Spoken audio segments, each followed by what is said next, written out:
Hey everybody, happy Saturday.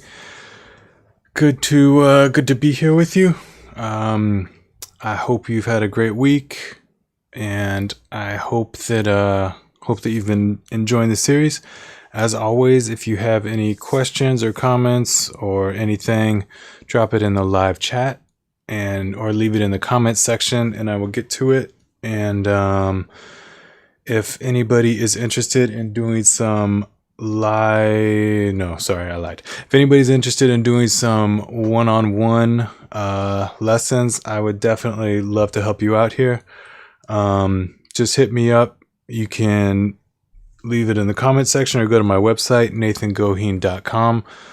We can talk a little bit about what you are wanting to do with music, what you're hoping to do, and we can reach an agreement on what I think I can do for you. And it is a money back guarantee. If you don't like the service, it is no commitment whatsoever. I will give you your money back, no problem. I think that's all of the announcements for the day. So let's go ahead and start screen sharing here. And so let's see, last week we kind of left off with the synth bass doubling up our piano bass, and that was sounding something like this. Let's get this in here.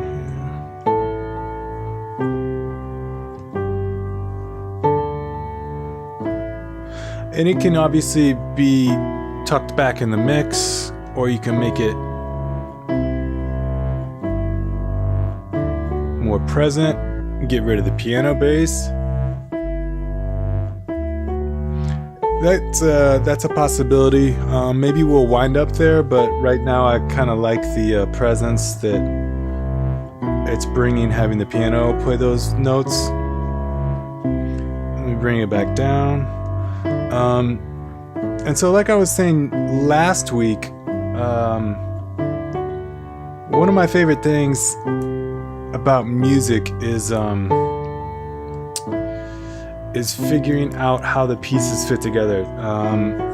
It's kind of like a puzzle or a game, and I love just figuring out what pieces go where and how to make the puzzle as rich and as complex and have as much depth and all that stuff that we all love to hear as possible. Excuse me. So, in keeping with that kind of mindset, I added another melodic part. And this got added, I don't know, a few weeks ago. I don't know if y'all will remember it. I can't remember exactly what video number it's from, but it was something just really, really simple. I'll bring it up.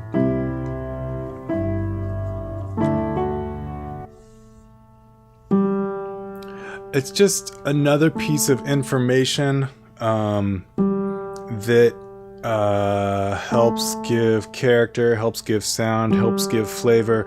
Obviously not complicated at all, right? I mean, that's really, really basic, but you put it in the mix and it has a place. It's got something happening.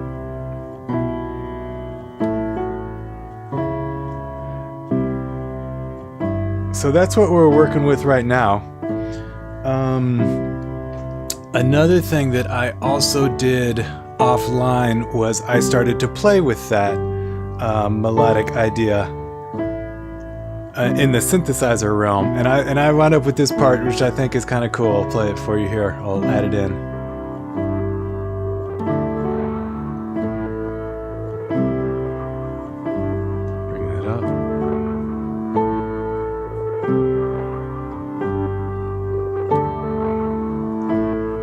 Obviously, this sounds very different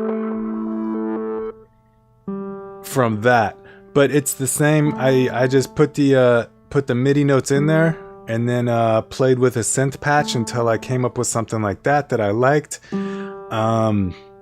And so I thought I would try to do to play with another synth patch live, just to kind of show you what I'm doing. So this, I'm gonna go off of this high melodic line that we've got right here. Let me solo this out for you. So it's also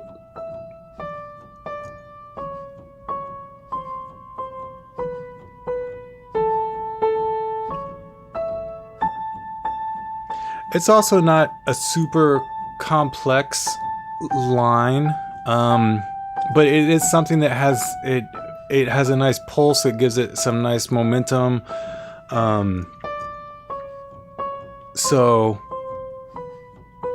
that's how it got added. Now I think it would be fun to try to create a little synth patch for this part. I've already entered in the MIDI notes. You can see them here. Let's see how they sound. Absolutely horrible. Sounds like an alarm clock. It's 5 a.m. I don't want to wake up. So let's see what we can do with it.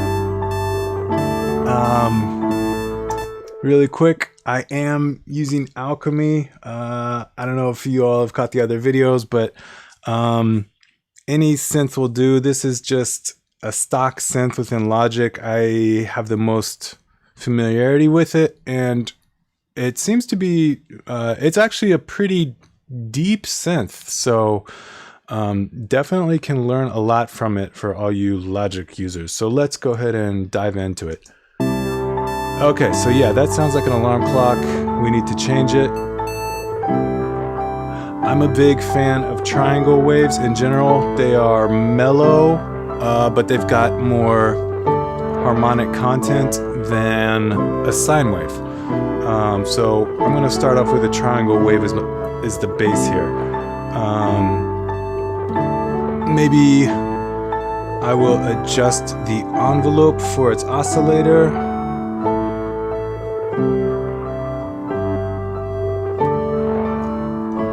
It's a little much. All right, cool.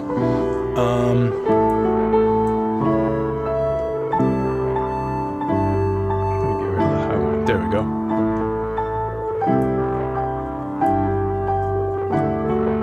Oh,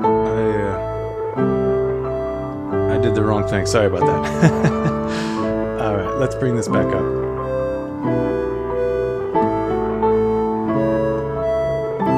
All right, that's automatically better in my mind, having that triangle wave there. Let's add another oscillator to it. And having multiple oscillators, get off that saw. Having multiple oscillators is how we're going to create a dense, rich texture. Let's start off by tuning it down an octave. So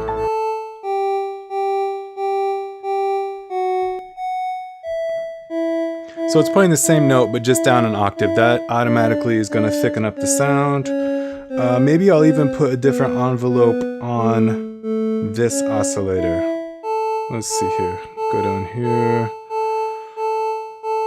New envelope. I want to sync it to the tempo of the song, so I hit this sync button, and then this is gonna put my my envelope ADSR on a grid.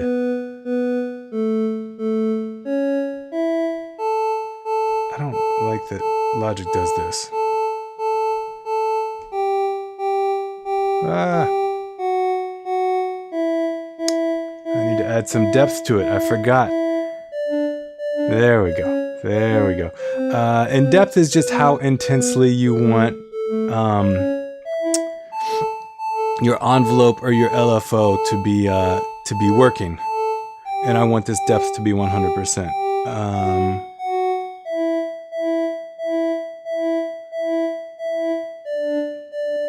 To exaggerate it so you can really hear it, the difference between the oscillators, the higher pitch is coming in faster, and then the lower pitch is coming in slower underneath. Hear it? that's a little bit too staggered, so I'm going to bring the lower pitch closer. That's not bad. That's not bad. I will add another friendly oscillator. Stick with the triangles, why not? This one I will tune up an octave. Let's bring that down. And that's just the individual volume for the oscillator. Alright, and let's make it funky and give this oscillator's volume an LFO. Let's have it controlled by an LFO instead of by an envelope. It's already synced up to the tempo, and remember, got to increase the depth. And let's see what we can do here.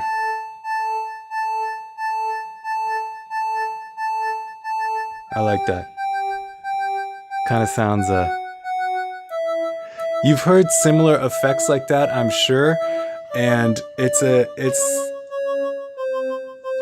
I don't know, it reminds me of like some sci-fi from like the 60s or whatever, when people were just beginning to use this technology, and so it was just like, okay, how can we make cool sounds with it? I may relax that depth a little bit. There we go. Kind of cool, kind of cool. Let's get ourselves a filter. That's another staple.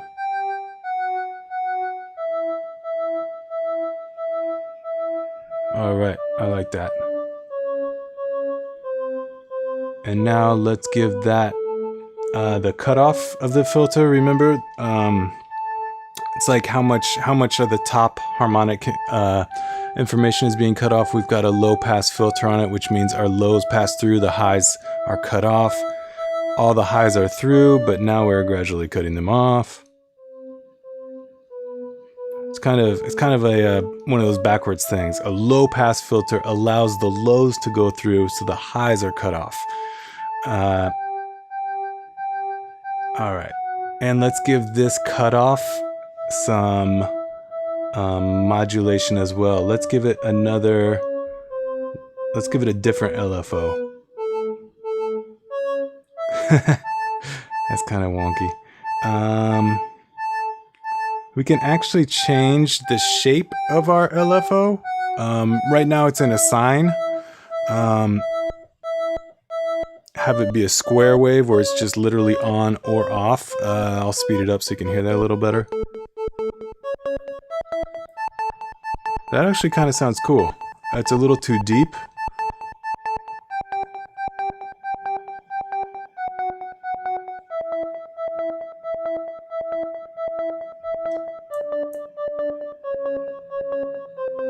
I kind of like that. Another cool trick about, I guess, layering these sounds is right now. So this is on an 8th note triplet. So that is going to contrast with, say, what is this one? This one is on this is a 16th note. So the triplet means 3. Right, tri, triplet, 3. So this is going to be going in groups of 3. So that rhythmic of 3 against the 2 of this 16th note is going to create a cool texture. Whenever you have like alternating, whenever you have 3 against 2. In the same way that I was talking about way back in the beginning of the harmonic content videos, it's always going to create extra texture, extra richness, and it's going to create more interest. So I like the fact that this cutoff is going at a triplet bass, and this one is going at a duple. It's an interval of 2. Let's see here. We can also choose to not send our first oscillator to the filter. I don't know. Listen, check that out. First oscillator is not getting any filter. Now I'm going to slowly bring in the filter on the first oscillator.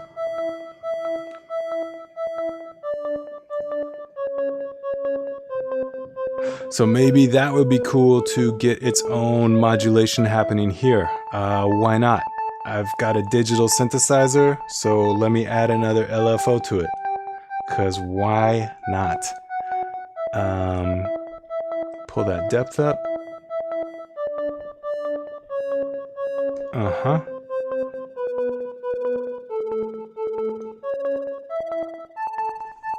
That's kind of funky.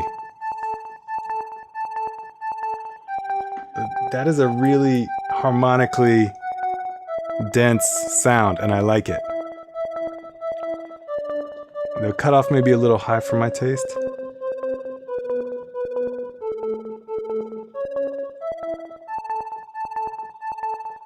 Let's see how this sounds integrated into the music.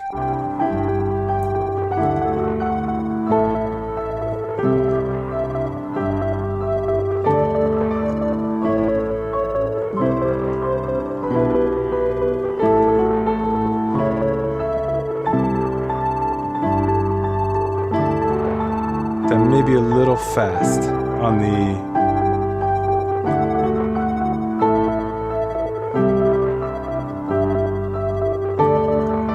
That's kind of cool.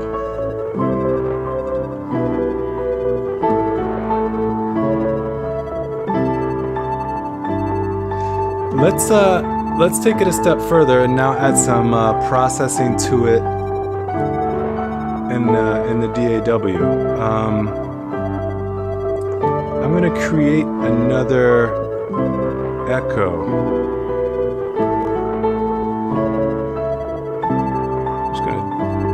Drag that over. Bring this send up. Okay, cool. This is too much, but it is an indication of what we can do. I kind of like it though.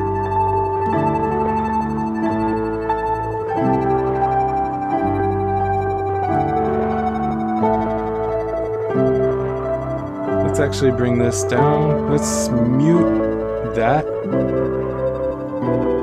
And could be in there, just down a little bit.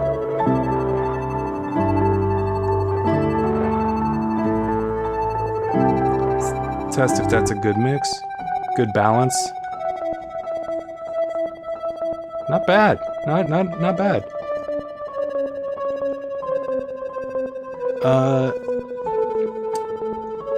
A super age-old trick of mixing, writing music. It goes, yeah, it's further back than mixing. I mean, it's writing music.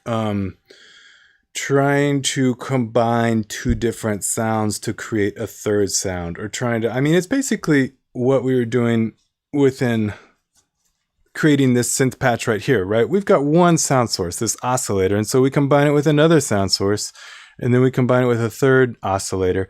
And it's like, how does this all work cohesively as one quote unquote sound? And so I got something that I thought sounded kind of cool.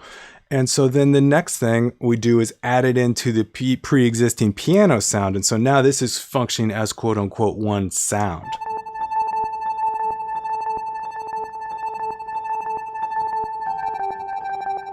Kind of cool, you know?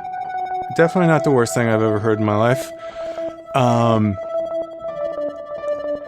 So in terms of like, that's like coming up with these sounds and like trying to figure out how to layer them and make them rich. That's just really exciting to me. Let's see how this all sounds in the mix. That's still too much.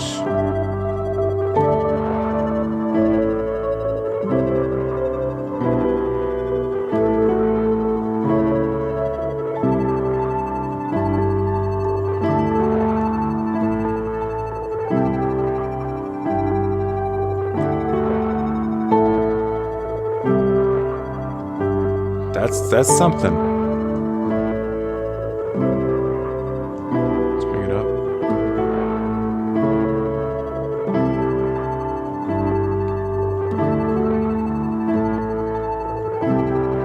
So this is definitely something coming from what we started with.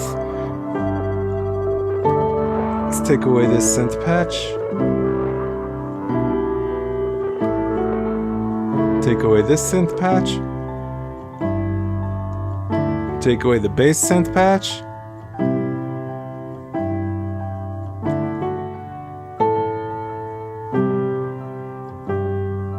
Take away the low melodic line. Actually, let's take away the high melodic line first.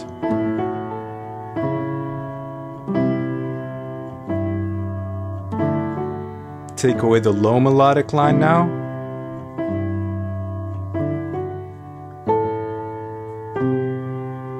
Let's take away the bass. And that's what this all came from, remember? Simple, simple. Even take out that delay in the verb. Simple, simple, simple, simple.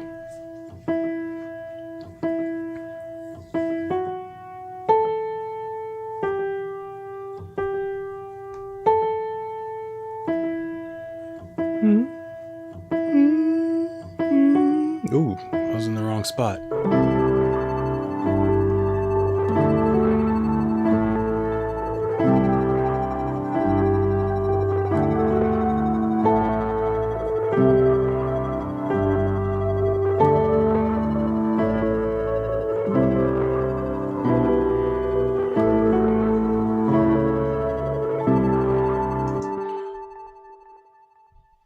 All right. So I hope that one of the points that gets across is there is so much information that is available to us in the simplicity, in the simple. And what we might find simple, there's a lot of information to make it complex. And right before this live stream started, I was thinking about this quote that I will probably not get completely accurate, but Brian Eno, Talking Heads, David Bowie, Roxy Music, Brian Eno, fantastic influence on music. He was saying that generally he thinks that we as listeners are happy with half of the amount of information that we as songwriters, producers, composers, whatever, think the song needs. So if I think that a piece of music that I'm working on, I'm like, yeah, this is cool, but it could use another part. He's thinking, you know what? It probably needs half of what it's already got right now. And I think that that's a good mental check whenever you're working to honestly say, is this something that I like listening to, or is this something that I like adding more ingredients to because I can add more ingredients to them? Obviously, it's a lifelong, fine tightrope walk, but it's cool to just kind of get in that mindset for a little bit to see what you can do and what you can make music sound like, coming from a different space than you may normally come from. So I hope somebody liked that. I hope that was cool. I definitely like doing that stuff. Again, if you want some one-on-one instruction, reach out to me. We'll talk, have a little consultation, and money back guarantee. If you don't like what we work on, no problem, no sweat. That happens. I will give you your money back, no questions. And I hope to see you all again next week. I guess that's next Saturday. And have a great week. Stay safe, stay healthy, stay peaceful, and